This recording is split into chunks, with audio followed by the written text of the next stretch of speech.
All right, welcome back. Today's Monday, heading out to the track today. We've got a plyo, we've got some technique work to do, some tempos to do, a fairly easy day to start off the week at the track today. Before we get to the track, what I do want to say is thank you to everybody who sent me a DM to get that phase 1 program for free.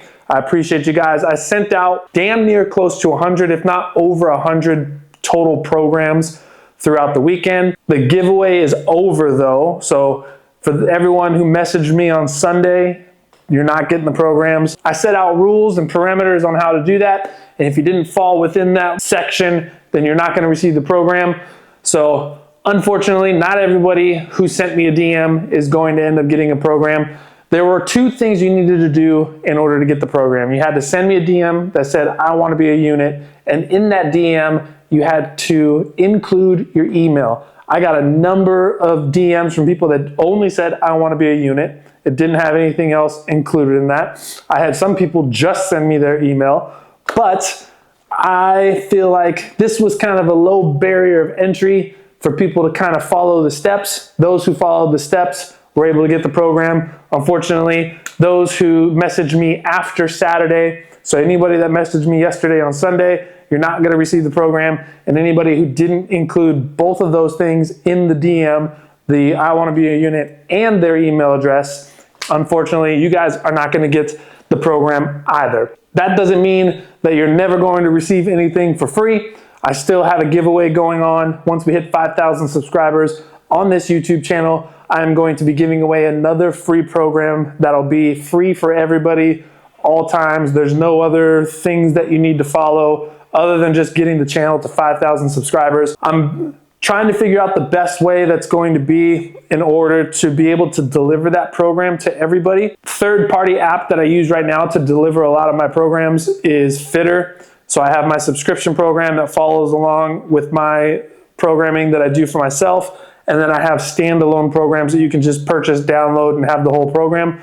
I wanted to set up the speed program that I'm giving away on Fitter, but the problem is Fitter only allows you to list the program and you have to charge a minimum of $1. I don't want to charge $1. I want this program to be free. So what I think I'm going to have to do is create a Discord channel, and I'll upload the PDF to that Discord channel, and you guys should be able to download that PDF as soon as we hit that 5,000 subscribers. So the link to that Discord channel will be down below, and I'm going to be having that on every video from here on out for those that want to join the Discord. The Discord has been active for quite a while. A lot of people who have purchased programs, who are using any of the unit programs, for those that are on the subscription program, there's probably 150 plus people that are on that Discord channel. Everyone talks about training, they upload videos. It's kind of just a place where people who are doing similar training or have questions can go and they can talk to each other. So I hop in there a couple times a week, answer some questions back and forth. The Discord, I think, is going to be the way to go. I can deliver that program for free and not have to worry about having like a time frame or anything special on that. If you want now, you can join the Discord, or you can wait till we get to 5,000 subscribers and you guys will be able to get that program for free. So I appreciate everyone who sent the DMs. For those that didn't get the program, you'll miss out on this round, but there will be more giveaways going as this channel continues to grow. So I'm gonna get my stuff together. We're gonna get ready. No pre-workout today. For today's session, I don't need to be all jazzed up and ready to go. This is kind of a technique day, an easy day to kind of get the week going. And then tomorrow we hit the gym pretty hard, and then we start ramping up into harder sessions later on this week. So I'm just gonna grab my stuff, get everything loaded up, and then we're gonna head to the track. I'll see you guys there. So I finished my warm up, did some easy plyometrics, did some like pogos forward, pogos backwards, and then built up to a little bit more intensive on some of the plyos. So I did like a straight leg bound, starting with short choppy bounds, building into trying to bound as far as I can on each of those. And I did that for the course of about 30 to 40 meters. I just kind of like let that pace build up on its own. 2 reps on those. And then before we get into the tempo work today, I'm going to be working on wickets. So wickets are what you see here onto the track. This is what I wanted to do last week, but because the indoor track was being used and there's no equipment outdoors, I just went and did my tempos. But this week, I'm going to be doing the wickets And the wickets that I'm using today is a very short distance, 1 meter in between each of them. And I'm mainly using this as kind of like a technical cue to work on some max velocity mechanics without the intensity of max velocity. So really this is just going to be focusing on positions, feeling good, trying to build a rhythm, and then we'll build on this over the course of the next 8 to 12 weeks, where we'll stretch this out to 1.5 meters, 1.80 meters, 2 meters, and you guys will see as the distance on that gets further and further, the speed will have to carry through, but that'll be a later on video. The wickets today, what I'm focusing on is just the mechanics of what max velocity should be based around. Now, the exact mechanics for everybody is going to be different, but using wickets, or you could use cones, these are good external cues to kind of force you into a better position. So for the longest time in strength and conditioning, there used to be a saying is like, you can't teach speed. It's not true. You can 100% teach speed to a certain point, and then it just becomes whoever is fastest is going to be the fastest. For those people who, let's say you don't sprint often, you haven't sprinted in a long time, doing wickets is one of those things that's going to help you learn how to be fast again, because it's going to put you in the best position in order to put the most force into the ground, the most optimal manner to run as fast as you can when you work on your max velocity. Before we get into the wicket, what max velocity mechanics should be, like there's two things about it. There's front side mechanics and there's backside mechanics. So if I'm standing on my side here and you were to draw a line from my head down to my heels right now, anything that's behind that line is considered backside mechanics. Anything that's in front of that line is considered front side mechanics. A lot of people's issue when it comes to sprinting is they lack front side mechanics. They don't have a problem being backside. Most people, you'll see a lot of people who aren't very familiar with sprinting are not very good at sprinting. Their foot will hit the ground and then they've got this giant swing behind them. They pull their foot back to the ground and then they put their foot back down to the ground again. That means you're all backside. What wickets are going to help you do is try to develop a little bit more front side mechanics. Backside mechanics aren't bad. You just want to minimize them in order to maximize your front side mechanics, because front side mechanics are what's going to allow you to put that foot into the ground and drive yourself forward in a faster motion. That's where wickets come in. Wickets are going to teach you a little bit of that front side mechanic. What you're focused on doing is obviously picking that foot up over the hurdle, but you want to think about driving the foot down, and then as you're stepping over the hurdle, you've got that cue to pick your foot back up and drive that knee forward to get back into front side mechanics. So I'm doing a very easy variation of this today. I'll probably do anywhere between 4 to 6 total reps on this. I've got 15 hurdles set up. You guys can't see it all just because of the frame, but what I'm going to be focusing on doing is as I'm coming through each of the wickets, I'm just going to slowly kind of hop my way forward and then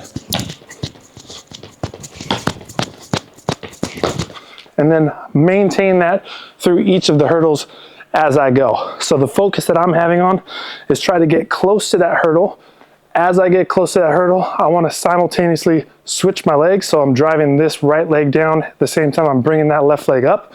So I'm trying to put my foot down close to that hurdle while bringing that back foot close to the butt, knee forward, and getting into that next position in order to clear the next hurdle.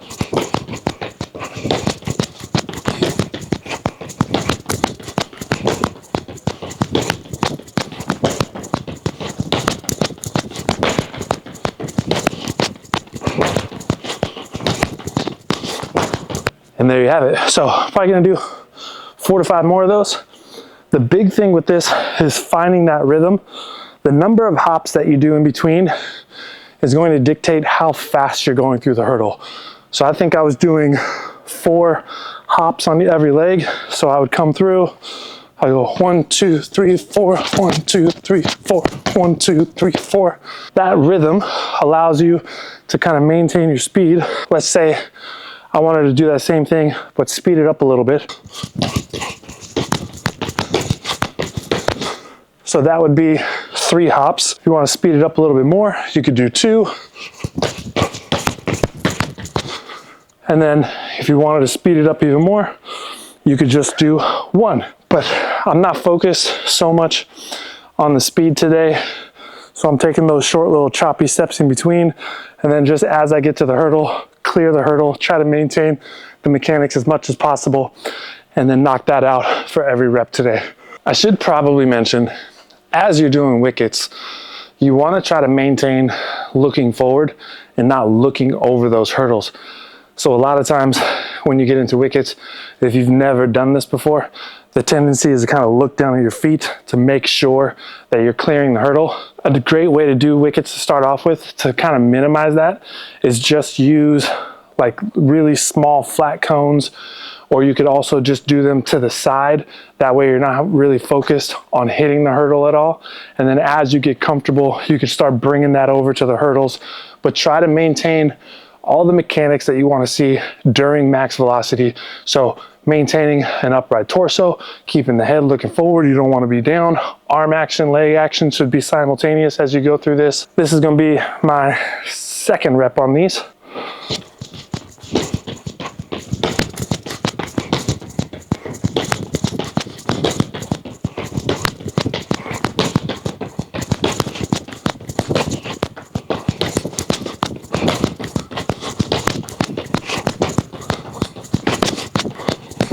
One thing I'm noticing about doing these wickets is my hamstrings are getting tight. Holding that position here as you're kind of hopping and getting ready to go requires a lot of hamstring involvement in order to maintain that position. So I can feel my hamstrings already kind of on fire a little bit from maintaining that position. Not so much in the hip flexors, ankles and calves a little bit, obviously, because you're just bouncing around a whole lot. That's kind of the point of doing this, is work on strength and positions, focus on mechanics, build intensity over the course of the next couple months.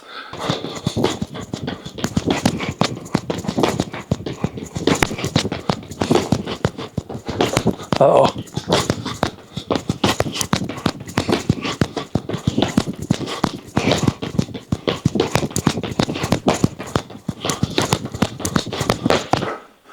And sometimes that happens. So I hit a couple hurdles. What happened was, I think I just got a little too close and my foot got under the hurdle. So as I came up, it kind of clipped it. We'll put it back at what I think is about 1 meter-ish. This is gonna end up being my last rep on these before we get into the tempos.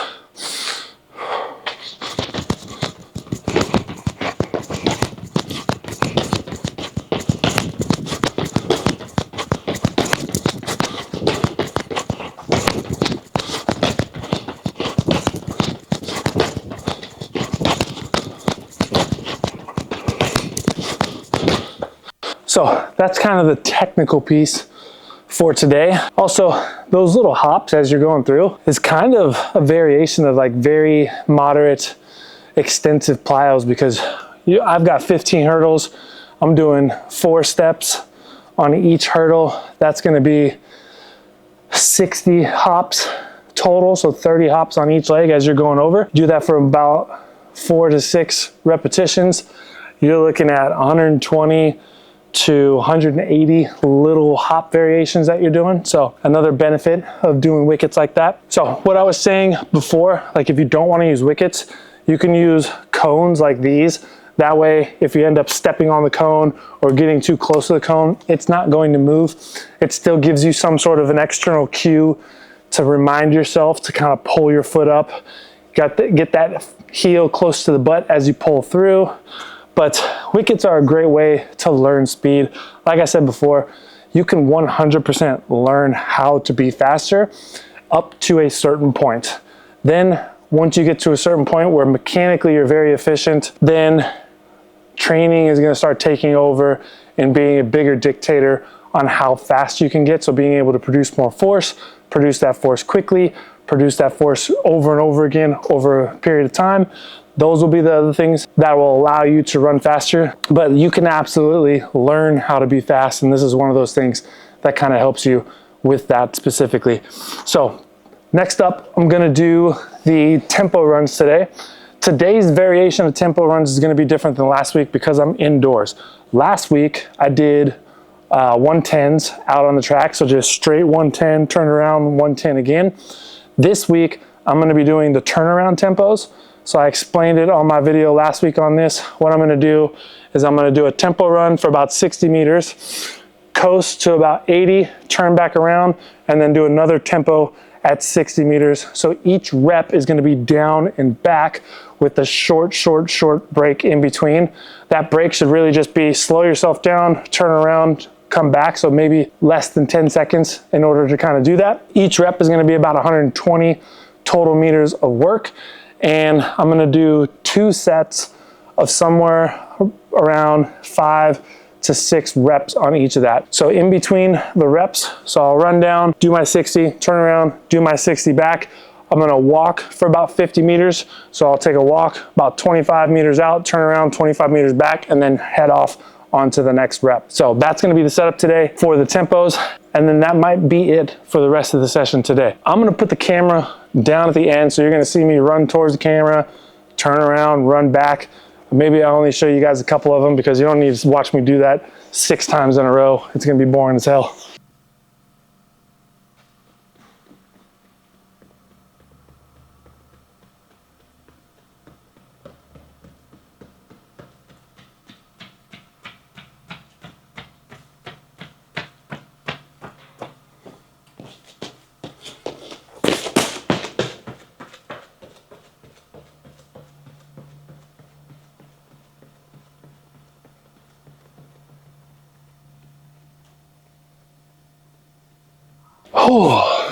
Tempos, I did 5 and 5 today. So set number 1, did 5, rested about 5-6 minutes in between each set, and then I did 5 again. The way it was set up to kind of make it smoother, you guys will see in that clip, is I've got 80 meters worth of track marked out. I went 0 to 60.